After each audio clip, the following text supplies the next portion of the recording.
hopefully this Raw review works. I was like 9 minutes through, halfway done, and and it didn't just crashed on me for a webcam video for this Raw review. But this is a Raw review. I haven't made a video in a week. March 3rd, 2014 edition of this Raw. This Raw was solid to okay. Nothing much.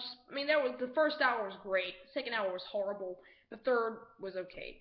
But let's go ahead and, Raw Chicago, hashtag hijack Raw, hashtag 146, just throwing out hashtags. So let's go ahead and get on to the first segment of the night.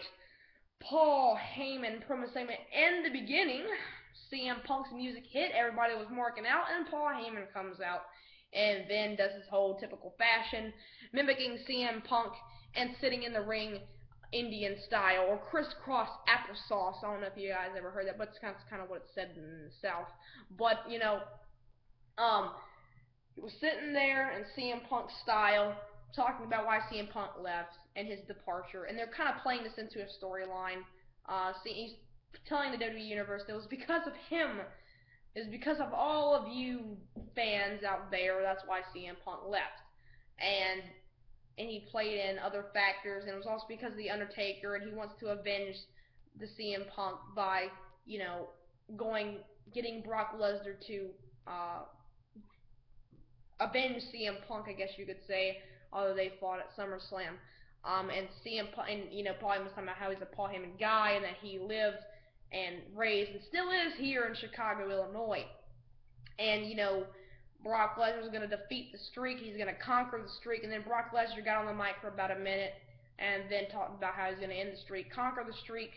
And basically Mark Henry came down. They tussled a little bit. And then Brock Lesnar F5 through a table, the announcer table. They're just kind of...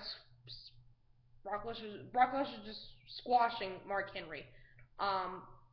Wow. Okay.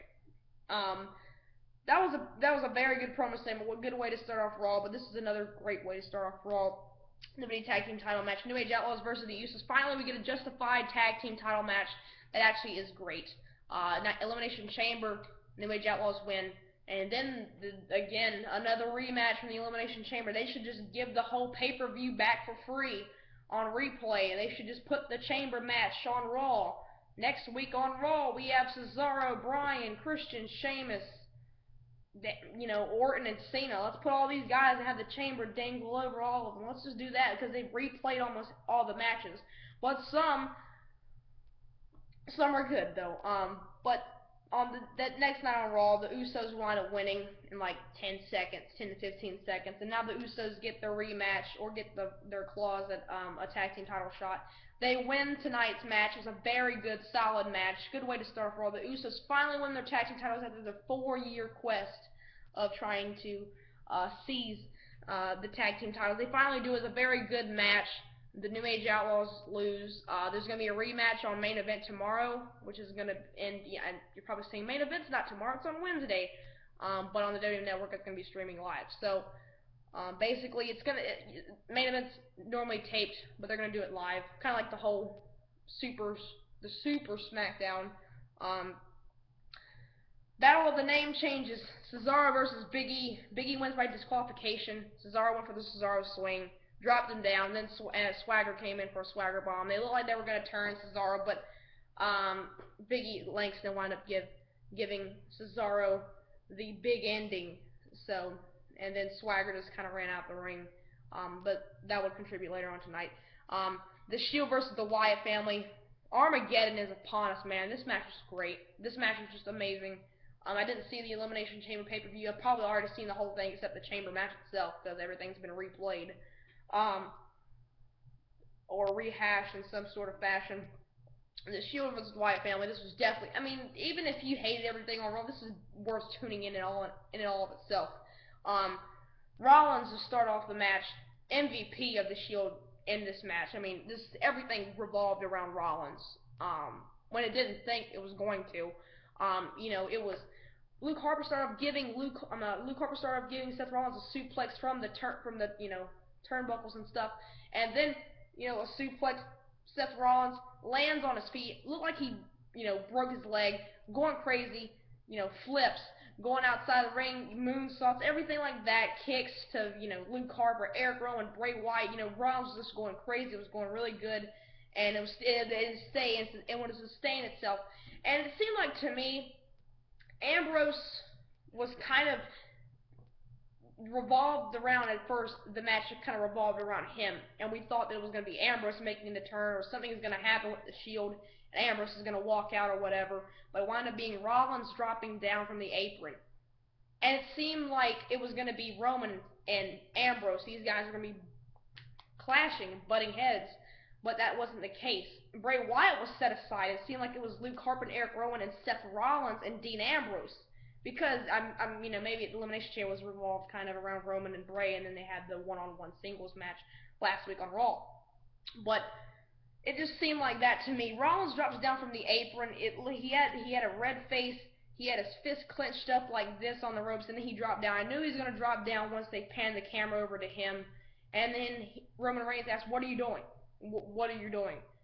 And basically he said, "I'm the glue that holds this faction, this stable together.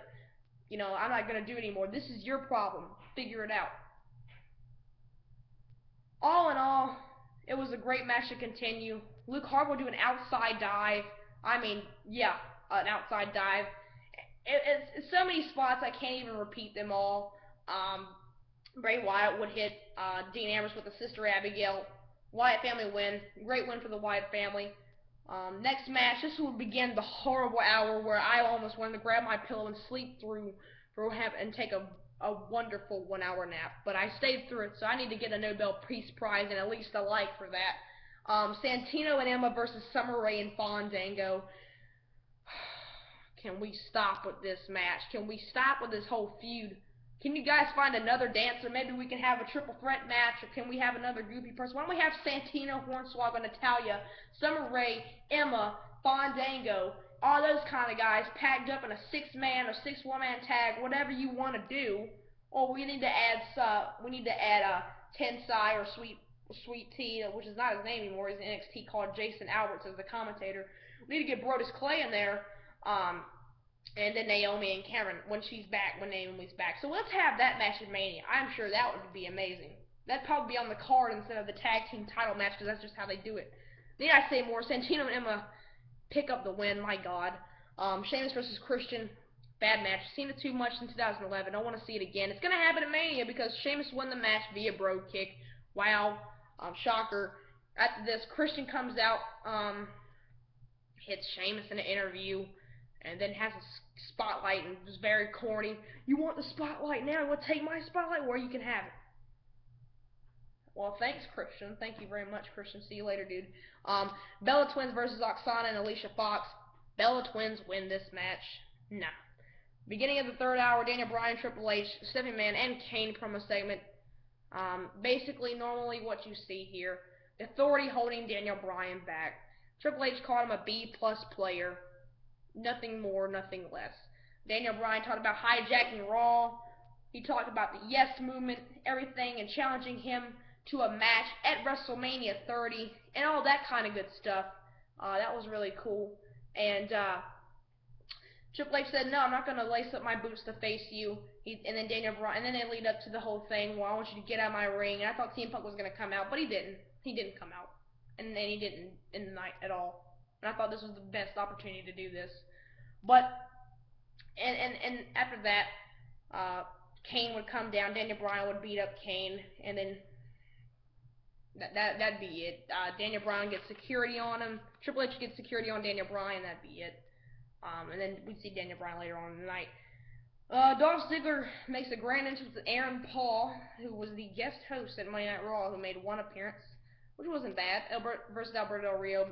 Do we need to see this anymore? I mean, can we please stop? Okay, Del Rio is a glorified jobber, just like Ziggler, and you can't defend Dolph Ziggler for being a jobber anymore. Okay, Dolph Ziggler wins this match via zigzag after a counter. It was the same stuff that we have seen in June. And funny thing to think about it, Dolph Ziggler was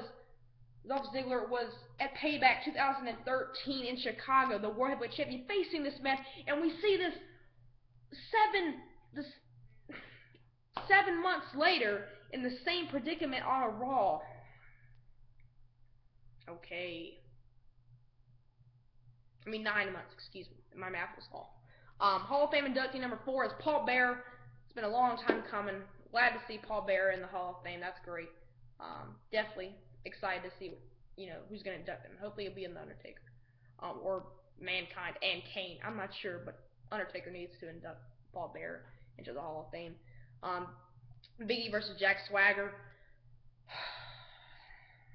Ding, ding, ding. The neutralizer. And we thought we were going to see a Cesaro swing. There we go. I rhyme right there. But there was a neutralizer 3 seconds in. Got Swagger disqualified. They both looked at each other in the eye. And then Cesaro grabbed Swagger for the Cesaro swing. And then Seth told him no. And the crowd was chanting yes. And then afterwards they told him. And then Cesaro didn't do it. Another tease. And then they hugged it out. Great. Maybe, the thing that positives came out of this, maybe a triple threat match for the IC title, Big E, Swagger, and Cesaro, and then have Cesaro win the match then. Cena talks to the Wyatt family, addresses them, this whole thing, if the future's got to come through me and all that kind of good stuff. Wyatt's come out with another great promo, setting up their match at WrestleMania 30. What you think about it? Would it be Alexander Rusev, a big podium, his manager comes out, Rusev comes out. That'd be it. Orton would come out later on. Batista versus Daniel Bryan. Nothing much special with this match. It's hard to think Daniel Bryan's tried to carry this match so much, but Batista's poor in-ring skills after he came back cannot carry a good match at all.